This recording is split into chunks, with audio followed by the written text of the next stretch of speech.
Today everyone, we discuss about A recent research on the teaching and learning pre-collegiate economics by Stephen Miller and Philip Van Fosen. Without further ado, let's get started.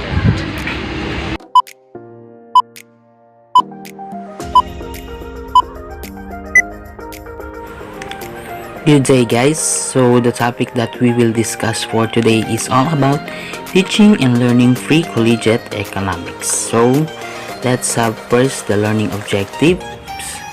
First, discuss the teaching and learning of pre-collegiate economics. Second, provide example or classroom setups that support the teaching and learning of pre-collegiate economics. And last, reflect and apply the concept of economics in their beyond teaching learning in different contexts. So let's start. So according to Alfred Marshall, economics is the study of mankind in the ordinary business of life. Indeed, we encounter economics as workers, consumers, savers, and citizens, and we make countless personal and societal decisions of great practical importance in every day in response to various kinds of economic issues and problems. So, economics is both a body of knowledge and a way of thinking about a certain phenomena. Economics is the study of scarcity and its implications for the use of resources, production of goods and services, growth of production and welfare over time, and a great variety of other complex issues of vital concern to society. So, pag sinabi nating economics, mahalaga itong pag-aralan dahil nagbibigay ito ng mahalagang kaalaman para sa paggawa ng magandang desisyon sa pang-araw-araw nating pamumuhay. So, let's proceed to the economic literacy. So, pag sinabi natin economic literacy is the ability to identify economic problems, alternatives, costs, and benefits, analyze the incentive of work in economic situation, examine the consequences of changes in economic condition and public policies, collect and organize economic evidence, and weigh costs against benefits. Economic literacy involves knowing and applying fundamental economic ideas to make rational decisions about the use of limited resources. And also, economic literacy is essential to people making sound financial decisions.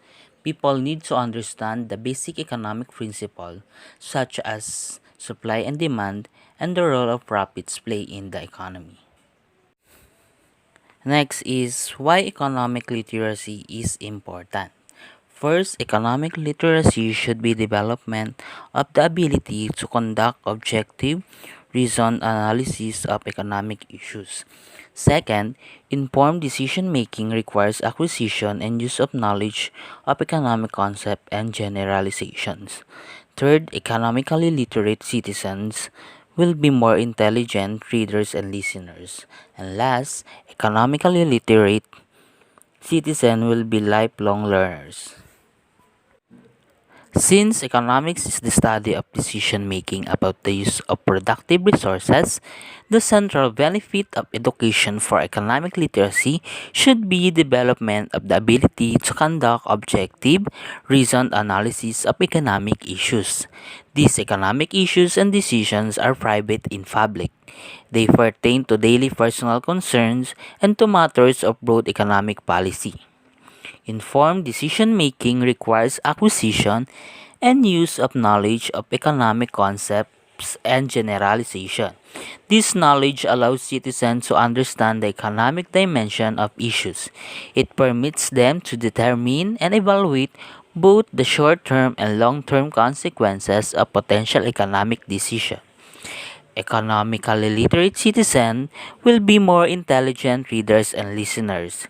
This will enable them to participate intelligently in the political process and to be less easily misled by demagogy. Economically literate citizens will be lifelong learners capable of incorporating new economic knowledge into their existing knowledge. economically literate citizens because they possess an understanding of economic generalization and concept. Next, what is economic is worth knowing. According to the 1991 Handbook, Chapter Scott and Wallstad describe a set of economic ideas that were worth knowing in a way of minimum understanding of economics, essentials for good citizenship and attained by high school student.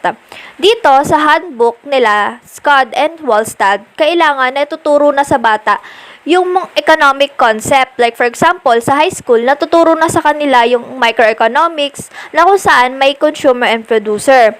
Then, sa macroeconomics naman, dito natuturo na yung supply and demand, equilibrium, labor market, then inflation and money supply.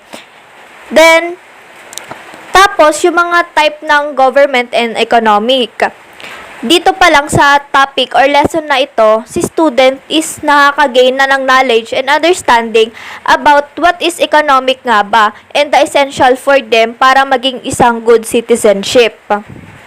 The concept of economic ideas of Scott and Wallstad in their framework has been criticized. Kasi kaya siya na-criticize according kila Scott and Wallstad. There's a 24 set of economic concept in guiding economic curriculum. Pero according naman sa National Council of Economic Education's framework for teaching the basic concept, meron namang 41 set of economic concept.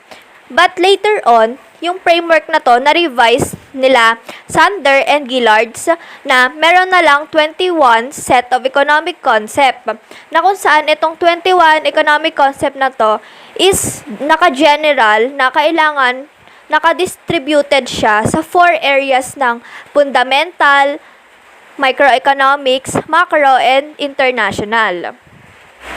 In response to this criticism, alternative to the concept-based approach to economic literacy were supposed, especially that the goal of economic in education. So, ang naging alternative nila when it comes in the concept-based approach to the economic literacy is kailangan yung mga economic concept na napropose is kailangan nakakatulong kay student to learn the reasons why economic develop or yung economic way of thinking natin. Ito kung saan how people make choices under conditions of different economic concept. Like for example, in the scarcity, system of productions, and yung mga consumptions, and kung ano pa. Etong economic way of thinking natin, it's nakaka-provide sa atin ng decision making na kung saan how we individuals think of it and make decision from it. Ano ba yung purpose nitong worth knowing ng economics way of thinking natin? So, it talks about how incentives alter the choices people make. Nakakatulong siya sa atin na magkaroon ng better choices, saka it enhancing our understanding na when it comes sa kung ano yung nangyayari sa economics world natin ngayon. Scott and Wallstad present of this alternative approach. Una, voluntary national content standards in economic. The standard produced by a broad collation including academic economists, economics educators, and various national organizations. The fundamental proposition of economics ni Siegfried and Meszaros, 1998. So, merong 6 criteria to develop the standards. Una, the economic concept included had to be deemed essential. So, dito, kailangan yung economic concept, kahit sobrang broad na ng concept ng economics, we need to be deemed essential kasi in everyday lives, merong economics na nangyayari sa buhay natin. So, be deemed essential in a way na na kahit anong gawin natin or kahit hindi natin gawin, meron pa ding umiikot na economics concept sa buhay natin. Next, the standards must reflect consensus in the discipline. So, dito naman, kailangan yung mga standards ng kada discipline is very aligned and reflect agreement to the different disciplines. Then, third, standards had to be clear stated. Kailangan malinaw lahat ng standards ng economics na tinuturo mo. Next, standards needed to reflect the best scholarship in economics. So, we have different ideas and point of views about economics. So, these people under of these different ideas, like for example, si Karl Marx, then yung iba't iba pang economists, kailangan they should reflect all the standards of economic concept. Next, each standard was to be challenging. Then, each standard had benchmark that could be measured. These standards of criteria, each essential principle of economics is nakakatulong kay student in her economic literate na naintindihan at nalalaman ni students kung ano-ano ba yung mga basic concept ng economics na yung student he or she should be able to do with that knowledge upon living. Personal finance and consumer economic standards. The students needs a strong foundation in economic and personal finance to function effectively as a consumer, workers, savers, entrepreneurs, and active citizen. The standards of learning for economics and personal finance presents economic concept that helps students to interpret and understand how interdependent the world's economies are and anticipate how events will impact their lives when it comes in economics. So dito sa personal finance and consumer economic standards, it tells the understanding on how economies and market operates and also how economy interconnected with the global economy. Na it refers students to be more effectively participate in different economy to function. And it also help the students to think to develop their thinking skills, include na analyzing in the real world situation, economic reasoning, decision making, and problem solving. The personal finance and consumer economics na kailangan tinuturuan tayo na ang resources natin is limited lang, na kung kailangan natin na mag-make ng decisions na may kinalaman sa pag-substitute or pag-alternative ng mga solution dahil nga yung resources natin is limited lang. Like for example, yung student, kailangan niya ng bumili ng cellphone for her online class. So, the students, nagke-create siya ng decision making na kung saan ano bang klaseng phone yung bibilhin niya. And dahil nga sa sobrang dami ng pagpipilian, nahihirapan siyang pumili. So, in that case, the students, gagamitin niya lang naman yung cellphone na bibili niya for online class. Then, ang magiging decision making na student is yung bibili niya na lang yung hindi mahal na cellphone. Doon pa lang na pa-practice na ni students yung skills niya. And na-extend na yung knowledge niya na kung saan the essential knowledge defined by the standards of learning economic and personal finance. So next, economics in the curriculum. Intended to help economics educators in grade K-12 foster in student the thinking skill and substantive economic knowledge necessary to become effective and participating citizen. Despite of the immerse of the standard, individual states still decide what economics to require for them, where the consumer or financial topic will be included, where economics will be placed in the curriculum. So, in inclusion of economics, yung mga K-12 is somewhat consistent with the standards. Kasi yung kanina, yung napag-usapan natin, merong different standards na kung saan meron sa economic content guide. So, yung mga standards na yon is naka-under sa grade 4, grade 8, and grade 12. Next, in Ohio Department of Education provides a reasonable example how states attempts in implementing standards. Dito naman, kasama dito yung mga grade 3, grade 5, grade 6, grade 8, grade 9, grade 10, and the senior high, grade 11 and grade 12.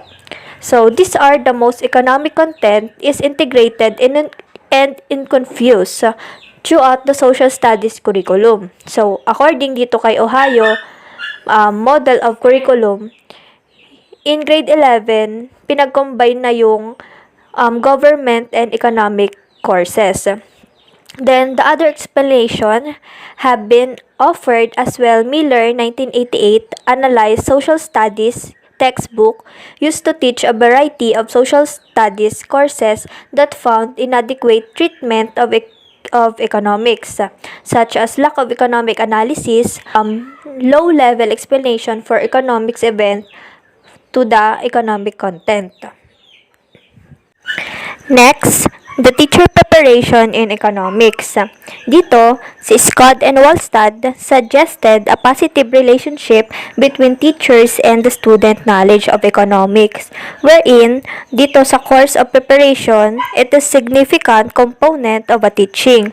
Though often invisible to students through preparations, it is the most critical factors in when it comes to the classroom success and regards with the anticipating the needs and the expectation of your students.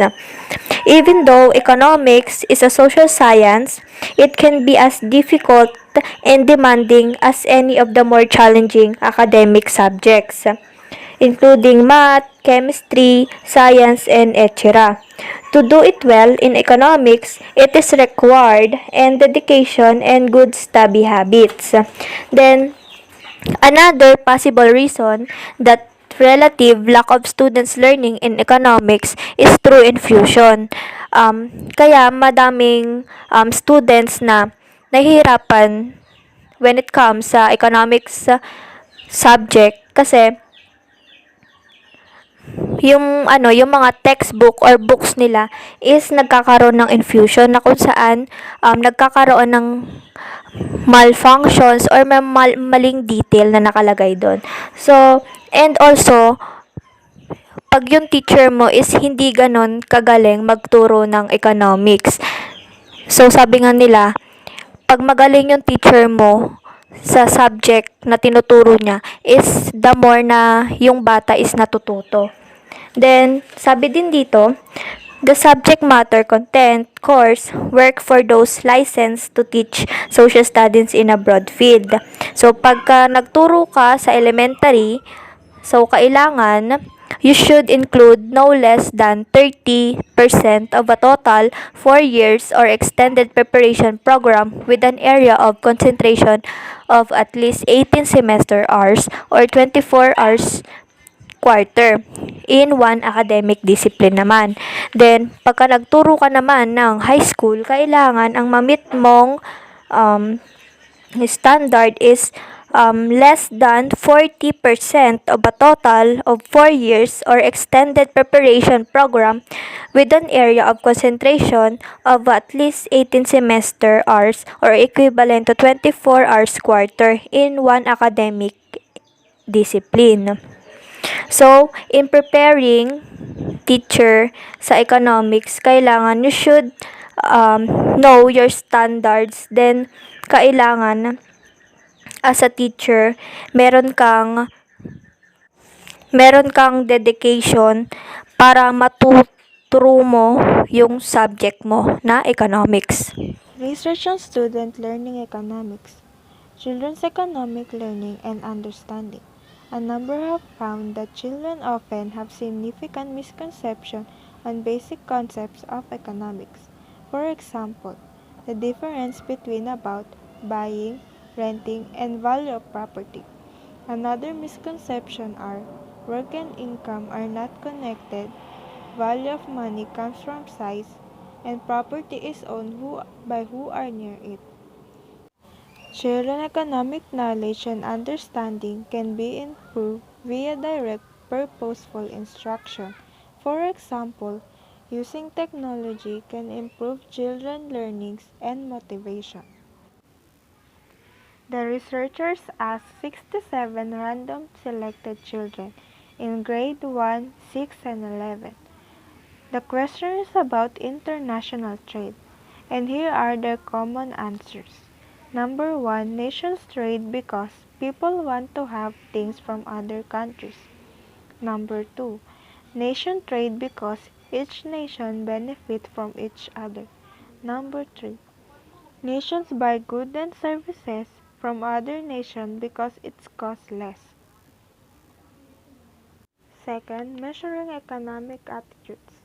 In measuring economic attitude, students with positive attitude can learn more about economics. Shark and Wollston believe that economics achievement and attitudes are related, that if a student like economics, they will learn more about economics.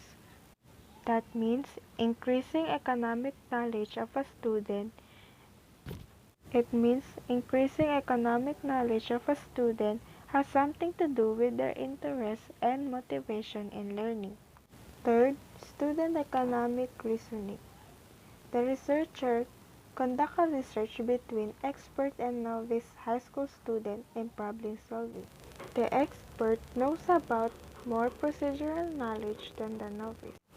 According to Miller and Van Folsen, might focus on the student acquiring great expertise problem solving and classroom instruction, then comparing the two. Classroom strategies for teaching economics. First, the researcher identified the common misconception of students about economics, and it is opportunity cost, the law of supply and demand, gross national product, and creation of money. The result was mixed, but the problem-solving approach has a higher knowledge acquisition and retention for the student. Economic literacy in transition countries. In this slide, you will see the changes in economic literacy on different countries. We can see that they give importance on teaching economic literacy to the youth because they have big impact to the future generation. The half of the teachers use strategies like problem-solving approach, while the half of the teachers use like expository approach.